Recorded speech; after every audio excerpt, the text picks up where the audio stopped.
Amigos, presten mucha atención porque don Milton tiene algo importante. Milton, ¿de qué se trata? Así es, el Banco Aliado te acompañan en tu crecimiento financiero. Ahorra con tu cuenta Más Plus y genera hasta un 2.5% de interés. Banco Aliado, tu aliado en todo momento. Puedes visitar la página web de Banco Aliado en www.bancoaliado.com y también puedes seguir a Banco Aliado en las redes sociales como @Banco Aliado. Banco Aliado, tu aliado en todo momento. Bueno, amigos, esta mañana está con nosotros el abogado, ex candidato presidencial que logró un honroso tercer lugar en las elecciones últimas pasadas. Estoy hablando de Ricardo Lombana. Ricardo, ¿cómo está usted? Buen día. Buenos días a todos ustedes en la mesa de Infoanálisis y a toda la audiencia. Un gusto estar aquí, como siempre. Gracias, Ricardo. Esta es su casa, no olvide. Usted fue parte de este equipo de Infoanálisis un buen tiempo. Ricardo, vamos a hacer una disección de la situación en el país, ¿sí? Comienzo porque ha continuado la anulación de firmas de apoyo a los aspirantes a posiciones de elección popular por medio de la libre postulación. Es más, dice que ya van 2.900 firmas de candidatos a diputados, alcaldes, representantes que han sido finalmente eliminadas, porque dice que algunas tienen firmas sospechosas y sobre todo las recolectadas por la app o la aplicación oficial del Tribunal Electoral. ¿Qué opinión le merece eso, Ricardo? Crónica de una muerte anunciada. El Tribunal Electoral, lo venimos diciendo desde hace 5 años y medio, no es una opinión que hemos construido ahora producto de esta situación. El Tribunal Electoral es parte del problema que tiene nuestro sistema político. Y además de eso, la Fiscalía Electoral complementa esa complicidad que ha tenido precisamente el Tribunal Electoral con un sistema de recolección de firmas y un sistema de llevar todo este proceso con muchas irregularidades y con muchas dudas sembradas sobre la ciudadanía. Nosotros habíamos advertido desde el momento en que tomamos la decisión de hacer el partido que no se podía confiar en el proceso de recolección de firmas, que iba a ser un proceso viciado, sobre todo tomando en cuenta el éxito que había tenido el movimiento de candidaturas independientes en el 2019, que se iba a dar pues este escenario. Lastimosamente se está viviendo, y digo lastimosamente porque va en detrimento de dos cosas. Va en detrimento de la democracia, en primer lugar, porque trunca, impide, dificulta las posibilidades de participación de los candidatos de libre postulación, es decir, de quienes están desfavorecidos con respecto a organizaciones más grandes y tradicionales, es decir, se causa un daño importante a la democracia. Y por otro lado, se bloquea la posibilidad, se desmotiva la posibilidad de candidatos independientes genuinos que están recolectando firmas sin clientelismo, sin grandes chequeras, que están llevando adelante un esfuerzo y se ve viciado este proceso. Ricardo, permíteme, Ricardo, a ver, sin pretender ser un chamán, un adivino, ni mucho menos, consta en video en este programa que hace un tiempo atrás, cuando esto comenzó a tomar forma, advertí que la clase política, yo dije, no era manca, no se va a quedar tranquila. Eso es lo que yo dije hace ya tiempo atrás. ¿A qué atribuyes y cuál es el impacto que tiene el hecho de que varios miembros de los partidos políticos activos, incluyendo personas que están en la Asamblea de Diputados, hayan optado, perteneciendo a sus respectivos partidos, ser candidatos presidenciales por la libre postulación? ¿Cuál es su lectura, Ricardo? Bueno, esto también forma parte, y no, tampoco quiero ser chamán ni nada de eso que usted mencionó, pero nosotros tomamos en consideración una serie de razones, motivos, a la hora de tomar la decisión de hacer un partido. Y una de esas razones fue la relacionada con la pregunta anterior, de lo viciado que pronosticábamos iba a ser el proceso de recolección de firmas, por un lado, y por otro lado, era evidente, era de esperarse que la clase política tradicional, es decir, los grandes partidos, iban a tener representantes de esos partidos corriendo por la libre postulación, confundiendo el proceso, confundiendo al electorado, y hoy vemos en los 3 primeros lugares de recolección de firmas a 3 miembros de partidos políticos o personas que provienen de larga trayectoria en partidos políticos, no con eso queriendo descalificarlos como aspirantes presidenciales, pero sí dejando claro en la ciudadanía que no se trata de candidatos independientes, simplemente están utilizando los huecos que tiene el sistema para aprovecharse de que tienen una plataforma política detrás, porque no crean que esos candidatos no se aprovechan de sus estructuras partidistas para la recolección de firmas, y viciar y engañar o de alguna forma confundir todo este proceso. Las candidaturas independientes tuvieron un gran éxito en el 2019. Yo creo que la ciudadanía, o una parte importante de la ciudadanía, reconoce y viene reconociendo poco a poco que en mi caso fui candidato independiente, pretendo seguir siendo independiente, simplemente el sistema nos ha obligado, para blindarnos, tomar la decisión de hacer un partido como lo hemos hecho. E irónicamente, un movimiento independiente como el nuestro da el paso a ser partido político para ajustarse a las reglas del juego, y miembros de la partidocracia tradicional saltan entonces ahora a la libre postulación con la bandera independiente. ¿Qué crea eso en el electorado? Una confusión, y precisamente las reglas permiten que eso ocurra. Cuando se dio la discusión de las reformas electorales, era el momento de cambiar esto. Nosotros propusimos los cambios para que no se pudiera dar este relajo, pero esa es la realidad. Yo creo que la pregunta que tenemos que hacernos los panameños son 2. La primera, ¿de dónde están saliendo tantas firmas? Porque en mi caso, y yo puedo compararlo, porque ya yo lo viví. Yo recuerdo cuando nosotros estábamos buscando firmas, no solo mi persona, sino un montón de candidatos, los activistas estaban por todo el país. Estaban en los centros comerciales, en las estaciones de metro, en las calles, en las aceras, en los almacenes, afuera de los supermercados. O sea, realmente se veía una avalancha de activistas por todo el país. No vemos eso hoy y nos estamos haciendo muchas preguntas. Y por otro lado, que la ciudadanía sepa identificar realmente quién es el candidato independiente, dónde está realmente representado el movimiento independiente de cara a las elecciones de 2024, y esa es una bandera que nosotros claramente representamos. Camila. Para tener un punto de comparación, ¿cuántas firmas recogió usted en la contienda pasada? No recuerdo, Camila, el número exacto, pero creo que nosotros podemos andar por el orden entre 115 y 120 mil firmas recogidas. Tendría que verificar la cifra, y de eso nos reconocieron como 108, 109 mil firmas por allí, más o menos. ¿Y en cuánto tiempo fue aproximadamente? Casi 2 años y medio. No, lo digo para tener un punto de comparación, porque la recolección de firmas creo que inició el 15 de agosto, si recuerdo bien. Entonces hay que ver en 4 meses cuántas firmas han podido recoger estos, saca la estos cuenta candidatos, y hacer la comparación hay que sacar la cuenta. Si siguen al ritmo que van, se va a acabar la población. Y todo el mundo va a haber firmado, porque van a un ritmo que van a superar con creces a toda la recolección de firmas o a todos los candidatos. Hablo de los presidenciales en esta ocasión, ¿no? Que se dio la vez pasada. Y vuelvo y te pregunto, o sea, vuelvo y me pregunto yo de dónde están saliendo tantas firmas. Aprovecho también y le pregunto, ya que mencionó el partido Movimiento Otro Camino, ya varios partidos, el PRD, RM y el panameñismo, han anunciado sus fechas de primarias. ¿Ustedes planean hacer primarias, y si es así, ya tienen fecha o todavía están definiendo eso?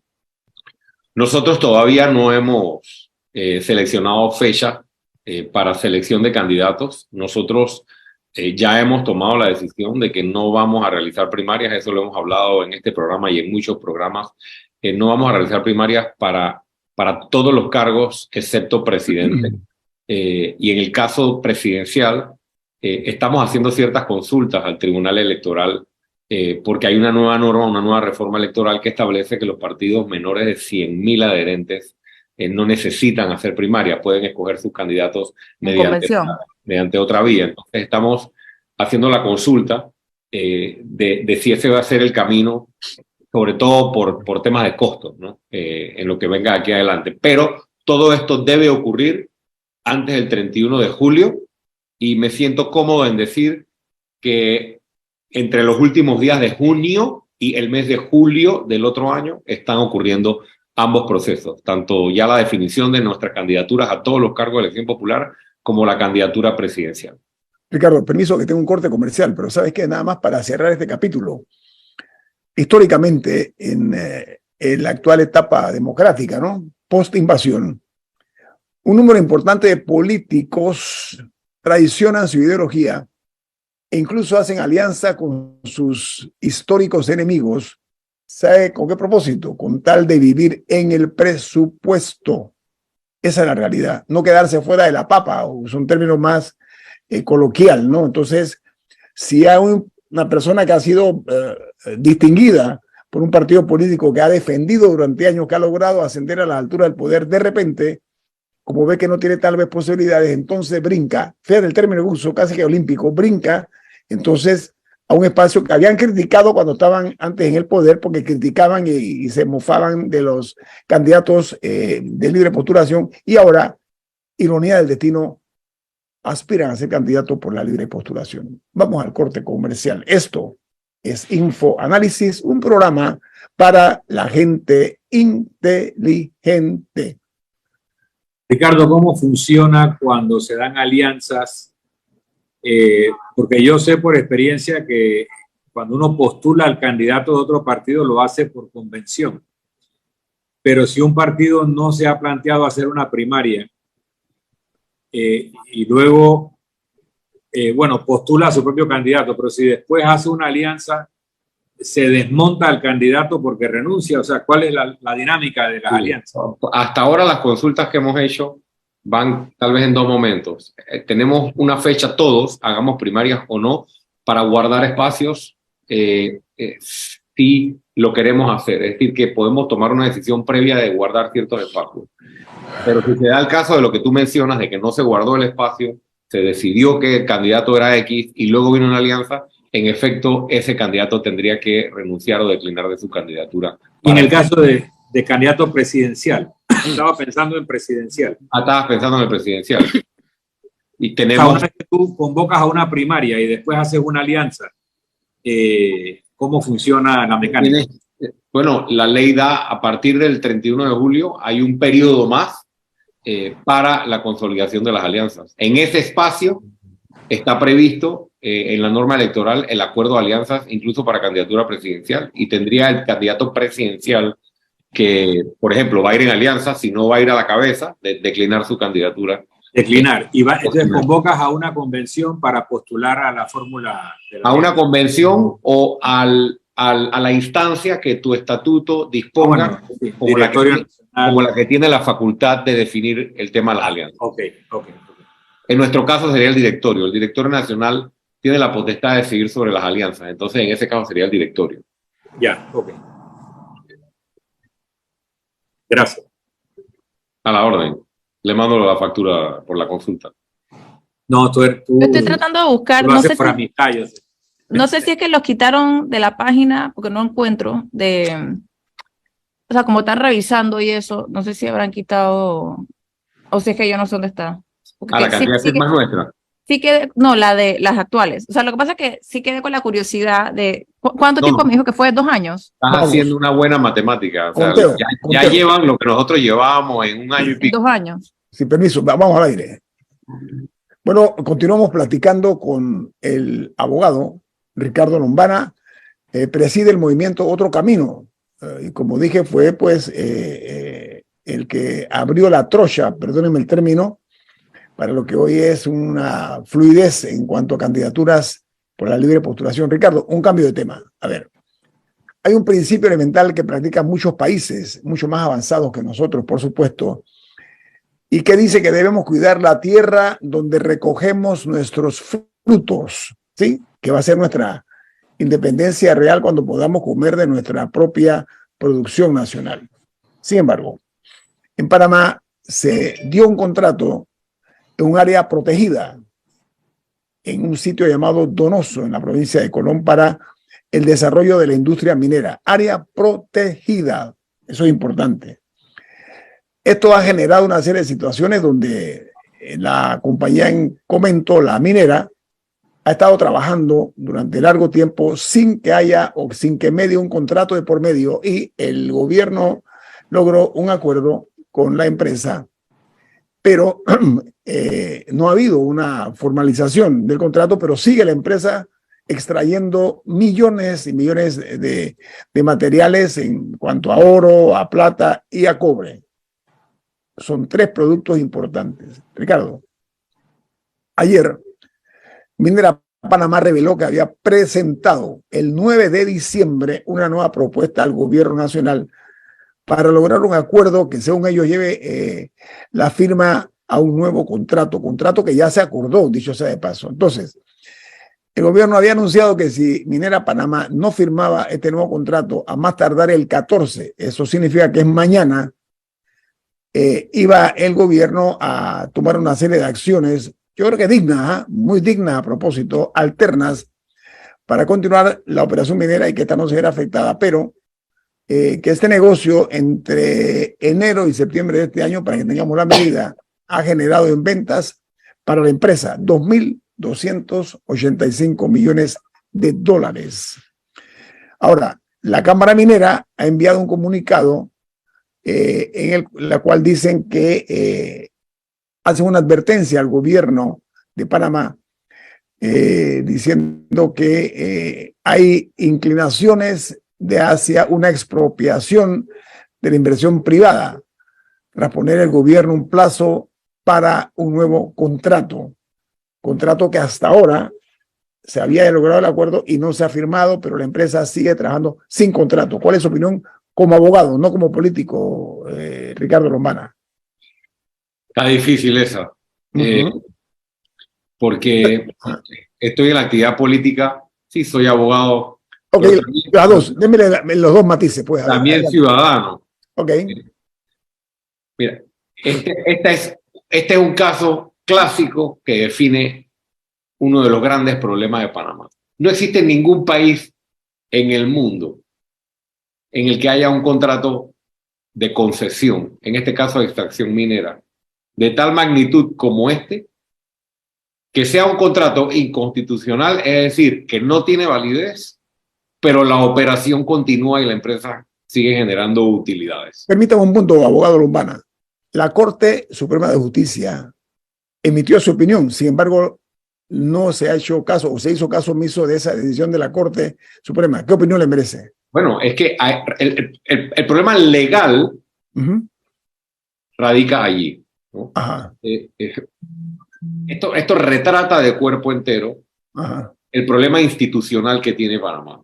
Es decir, que la seguridad jurídica no está garantizada porque no se respetan las instituciones.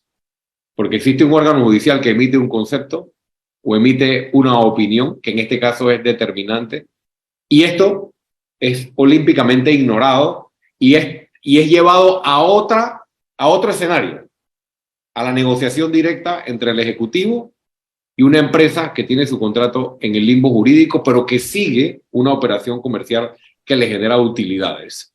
O sea, más inconstitucional o más fuera de la ley que eso no puede haber.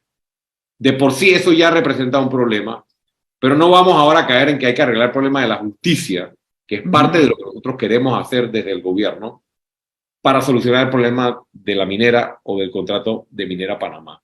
Y como siempre en el medio, hay dos víctimas aquí. En este caso no solo una, que son los trabajadores. Hay miles de empleos que están en el medio, que son la gran víctima de un contrato mal hecho, de un contrato que nació mal y de un contrato que se sigue manejando de manera incorrecta o de manera irresponsable frente al país, frente al futuro de la nación. Y también la otra víctima, evidentemente, es nuestro ambiente, son nuestros recursos naturales y el riesgo que hay de la minería a cielo abierto, sobre todo en un país con institucionalidad débil o nula, porque no solo estamos hablando de la justicia, estamos hablando de un país que no tiene la capacidad de fiscalizar cuando tumban un árbol en una esquina. No va a tener jamás, por lo menos en el corto plazo, o podemos esperar tener la capacidad de fiscalizar el cumplimiento de las más estrictas normas ambientales en una actividad tan compleja y tan riesgosa como es la minería. Entre otras cosas, aparte de las dudas que puede generar el tema de la transparencia que se ha manejado, de la transparencia en cuanto al tema de la extracción.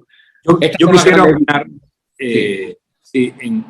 lo primero que tengo que decir es que lo que emitió la Corte no es una opinión, es un fallo. Un fallo, y pues hoy es fallo, Milton. No es una opinión. Sí, fallo.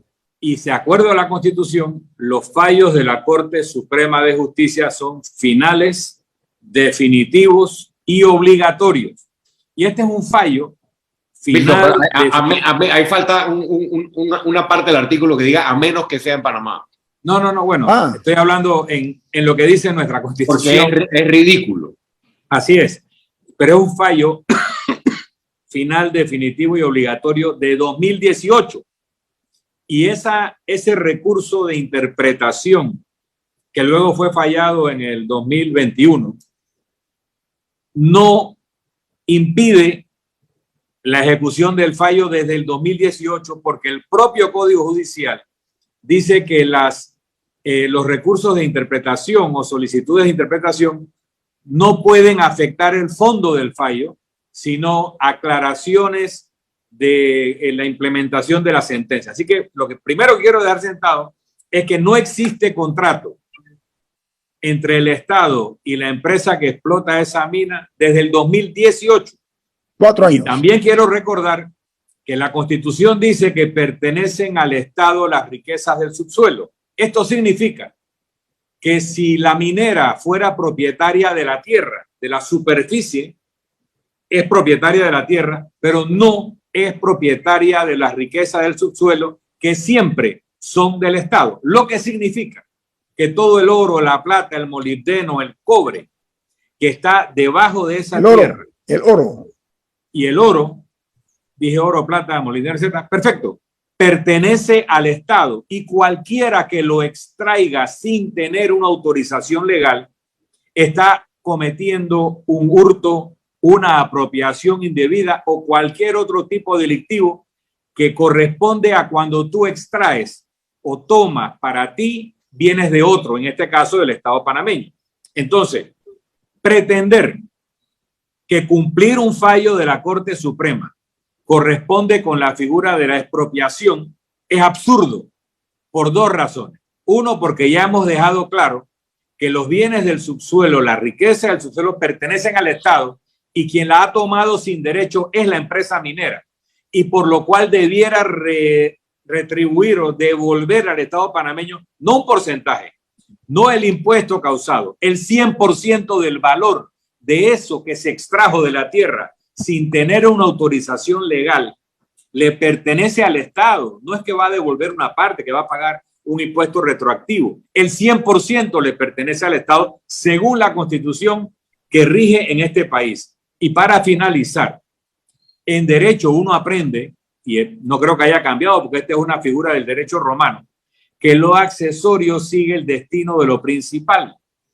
Cualquier cosa que se haya puesto sobre esa explotación corre el destino de la explotación. Y si la operación minera es intervenida por el Estado para detener un acto delictivo que sería extraer riqueza del subsuelo sin permiso, corresponde con la legislación de cualquier país que está interviniendo una operación que está violando la ley del país. Así que aquí no hay una expropiación. Por lo tanto, yo lo que espero del gobierno nacional es que regrese al sentido común y lleve esta explotación, si no a un debate nacional, si queremos o no extraer minerales metálicos a cielo abierto, por lo menos a una competencia internacional para quien desarrolle ese proyecto se lo gane por concurso y no en una negociación cerrada con una empresa que ha demostrado desde el 2018, por lo menos, que se está burlando del pueblo panameño. Ricardo, tengo un corte comercial en breve, pero me gustaría tu opinión acerca de lo que ha dicho Milton, que son argumentos totalmente sólidos, ¿no? No sé tu opinión cuál es. Ricardo.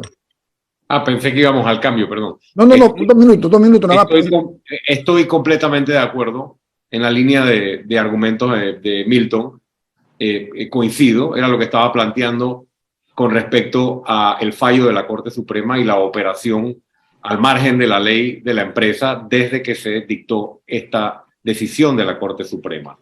Creo que ha sido muy bien descrito por Milton y me recuerda el tema de Panama Ports. O sea, nuevamente el gobierno en una mesa de negociación oscura, sin transparencia, sin representación de otros actores, decide lo que debería ser puesto a concurso, lo que debería ser puesto o lanzado a licitación, para que otras empresas, otros intereses puedan participar y Panamá pueda sacar el mejor provecho de manera responsable de una actividad que le pertenece, de unos recursos que le pertenecen al Estado panameño para beneficio de todos. Todos sabemos lo que pasó en aquel momento y dije algo que quiero reiterar hoy. La población panameña, o yo por lo menos, y creo que muchas personas, porque así lo hemos estado evaluando, no se siente representado de manera segura por este gobierno a la hora de llevar una negociación como esta.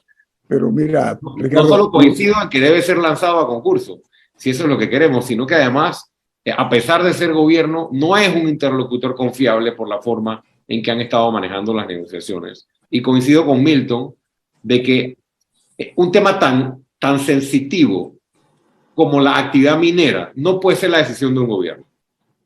Aquí nos hemos siempre brincado las discusiones de fondo.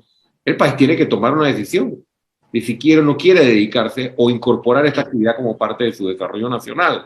Y no un gobierno que decide simplemente seguir extendiendo el contrato o seguir la actividad sin hacer o sin llevar esto realmente a la discusión que requiere. Porque es un tema de demasiada responsabilidad, demasiado riesgo, demasiado costo ambiental como para que sean decisiones de gobierno y para rematar o de un gobierno con falta de transparencia. Bueno, vamos al corte comercial. Seguimos platicando con Ricardo Lombana, aquí en InfoAnálisis, un programa para la gente inteligente. Y aquí hay un elemento adicional. Aquí no se ha aprobado una legislación minera, porque el código minero, ese antiguo que dicen que está obsoleto, está muerto.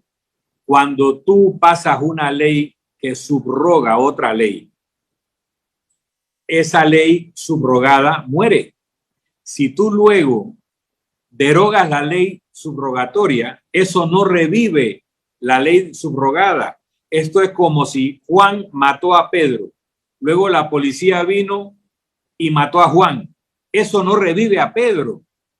Entonces aquí están hablando como si aquí existiera una legislación minera pero obsoleta. No, no hay. Y estos años desde el fallo a la fecha se hubieran aprovechado para pasar esa legislación minera moderna y por lo menos tendríamos un mejor marco jurídico para decidir estas cosas, pero es que no tenemos ni eso.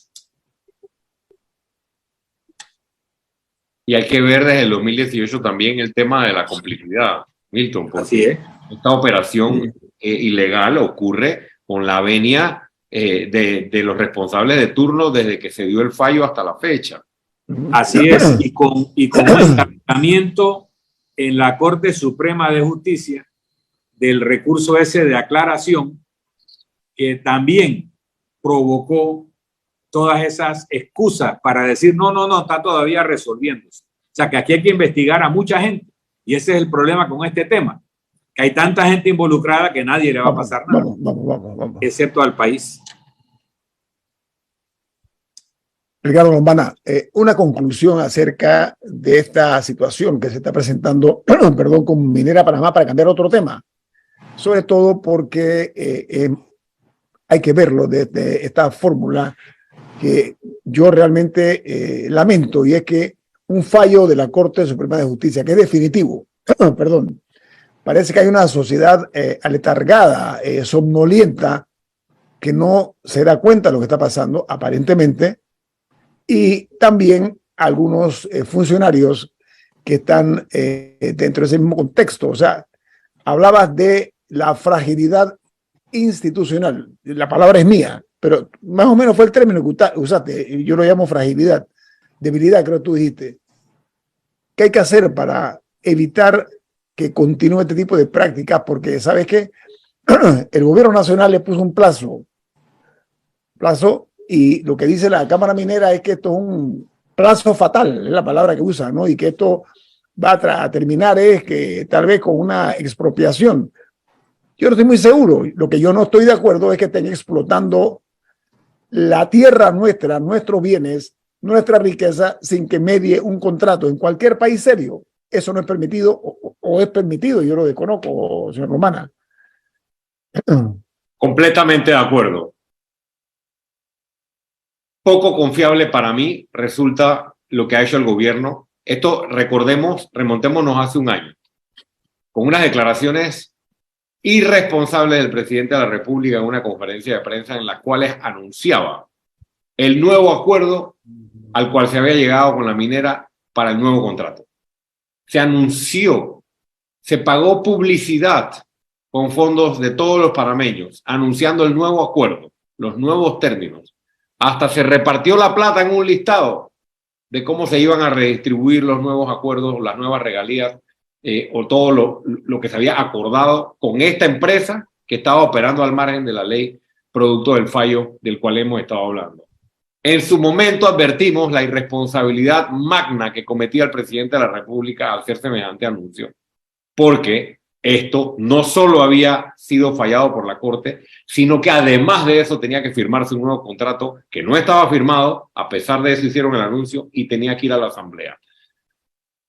La solución a este problema, lo primero que yo quiero decir es que tenemos que entender que Panamá no es una tienda, pero ha estado gobernada por parte de una asociación de actores políticos y actores económicos que manejan el país como una tienda. Aquí se toman concesiones, aquí se extienden concesiones, aquí la gente se toma las playas con las propiedades, aquí la gente pone el muro donde le da la gana, aquí la gente lucra al margen de la ley para beneficio de grupos y no de las mayorías, porque el país se ha manejado desde 1903 y en gran medida hasta la fecha por encima del interés nacional y poniendo el interés privado, el interés de grupos por encima, en este caso, el grupo de la compañía o de la empresa minera. Tenemos que entender que Panamá no es una tienda, que nosotros somos una república y aspiramos a ser una república en la cual los bienes que nos pertenecen a todos sean explotados para beneficio de todos. Porque para acabar de rematar, Milton, Camila, Ñito y audiencia, para acabar de rematar estas regalías ya de por sí cuestionables, ya de por sí legales, van a una caja común del Estado en la cual se pierden en un gran presupuesto que tiene un porcentaje importante que se va al mantenimiento de un aparataje clientelista, corrupto y demás. Es decir que... Pero Ricardo, en este caso, Ricardo, voy a pretender encaminarlo en otro sentido. Hay el compromiso de que los dineros que genere, lo que se acordó en su momento, van a ir dirigidos al programa de invalidez, vejez y muerte, una porción importante. Así que hay que decirlo también, ¿no? Sí, correcto, sí, pero eso fue lo que dijo el presidente Cortizo. Bueno, yo tengo que quererlo. El presidente Cortizo está diciendo cosas desde que estaba en la campaña y ha sido mentira tras mentira. Y es así, y no lo digo de manera aérea. Está confirmado. Él ha dicho montones de cosas que se han quedado solo en el aire. Ahora no podemos esperar los panameños que estas advertencias, luego de una conferencia de prensa hace un año, van a ser honradas, porque han demostrado que su prioridad no es el interés nacional. Si realmente hubiese un gobierno que representara los intereses de la nación, no tendrías que estar dándole ultimátos a una compañía que está operando de manera ilegal, como lo decía Milton. tienes que simplemente acatar la ley. Para eso son los fallos. Y abrir esto a un concurso internacional. Y tengamos una discusión paralela sobre la actividad minera y la decisión a futuro que queremos tomar sobre esta actividad. Eso es lo que debería hacer un gobierno y no estar utilizando los medios de comunicación para esta novela o esta negociación pública. Oye, ¿qué negociación? ¿Cómo pueden negociar sin transparencia una actividad tan importante de miles de millones de dólares que encima es ilegal? Yo estoy muy preocupado por esta situación y muy preocupado de cómo están los panameños. Y esto del programa de IBM de la Caja de Seguro Social, ojo, que esto es un caramelito. Claro, porque necesitan vender el mantenimiento del contrato, el mantenimiento de la actividad, el mantenimiento de la negociación. Y claro, si es disque para salvar la Caja de Seguro Social, evidentemente ganan un argumento para poder venderlo a la población. Pero yo no pongo ninguna cuota de credibilidad detrás de estas declaraciones del presidente de la República, que si realmente hubieran querido salvar el programa de IBM, ya hubieran intervenido en los 3 años y medio de gobierno que tienen, porque dijeron en campaña que lo iban a hacer desde el primer mes de gobierno. Sí, Ricardo, tú tocaste un tema importante es el debate si queremos ser un país minero. Y ese debate lo podemos hacer en los medios al suelto, pero lo que corresponde es hacerlo en la discusión de un código minero. Correcto. Y aquí, porque lo dije en el cambio, pero lo quiero decir al aire, cuando aquí se subroga el código minero de los años 60, en la época del gobierno de Ricardo Martinelli, el nuevo código minero eliminó, derogó, subrogó es la palabra, el código anterior. Eso significa lo mató. Al poco tiempo, esa nueva ley minera fue derogada por una nueva ley producto de las circunstancias del momento. Y no sé a qué abogado se le ocurrió decir que al derogar la ley que subrogó el código minero anterior, revivió el código minero anterior. Y eso es una barbaridad. La única forma que tú hagas revivir una ley derogada es que tú la transcribas íntegra en la nueva ley que deroga a su sucesora y lo reincorpores como nueva ley. Y eso no fue lo que se hizo. Al derogar el código minero nuevo que subrogó el anterior, no se revive el anterior. Y usaba el ejemplo, si Pedro mata a Juan y luego la policía mata a Pedro, eso no revive a Juan. Y eso es lo mismo que pasa con la ley. Dice que hoy en día no es que tenemos un código minero obsoleto, no tenemos legislación minera, y discutir un código minero moderno permitiría llegar al debate si queremos o no ser un país de minería metálica o qué niveles de controles y salvaguardas le impondríamos a la actividad para garantizar que sea de mayor provecho y bajo perjuicio. Pero esa discusión se debe hacer ya. Ricardo, a ver, la empresa ha estado funcionando sin contrato en la República de Panamá. Es como que no tiene perro que le ladre, ¿no? No hay nadie que le diga, oiga, señor, tiene que marcarse dentro de la ley. Esta salida que está, o este plazo que está fijando el gobierno es juicioso, me parece, porque le pone coto o fin ya a este tipo de crónica que es muy sobrecogedora. El hecho de que ahora se está diciendo que esto atenta contra la inversión extranjera. En 2 minutos, Ricardo, ¿tu lectura cuál es? Me parece que el gobierno, a pesar de que está empezando a enseñar o esbozar algunos argumentos de ultimátums un poco más enérgicos, me parece que ha validado la ilegalidad con su actitud desde que asumió el gobierno. Porque... esto es de vieja data, Ricardo. Sí, correcto. Pero al gobierno lo eligen para tomar decisiones. Okay. El gobierno lo eligen para acatar la ley, no para negociar a espaldas de la ciudadanía y sobre todo un contrato que está en un limbo jurídico o que es desconocido por la ley panameña. Yo te reitero lo dicho anteriormente. Me preocupa porque en el fondo están en vilo muchos empleos de muchos panameños que son víctimas de la falta de instituciones, que son víctimas de que Panamá se maneje como una finca.